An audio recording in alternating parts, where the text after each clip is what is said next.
আজকে বানাবো ডিমের কোরমা। এই ডিমের কোরমা বানানোর জন্য প্রথমে ডিমগুলোকে সেদ্ধ করে ছুলে হাফ করে কেটে নিতে হবে।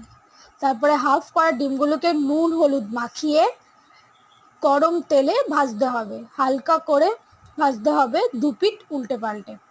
ভাজা হয়ে গেলে ডিমগুলোকে অন্য একটা পাত্রে তুলে নিয়ে অন্য একটা বাটিতে পোস্ত বাটা, লঙ্কা ও টমেটো বাটা দিয়ে গরম তেলে ছাড়তে হবে এবং তার সাথে টক দই দিতে হবে এবং স্বাদের জন্য সামান্য একটি চিনি।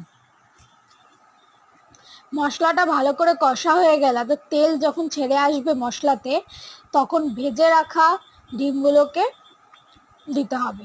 তারপরে এদিক ওদিক উল্টে পরিমাণ মতো জল দিয়ে ঢাকা দিয়ে দিলেই রেডি হয়ে যাবে ডিমের কোরমা।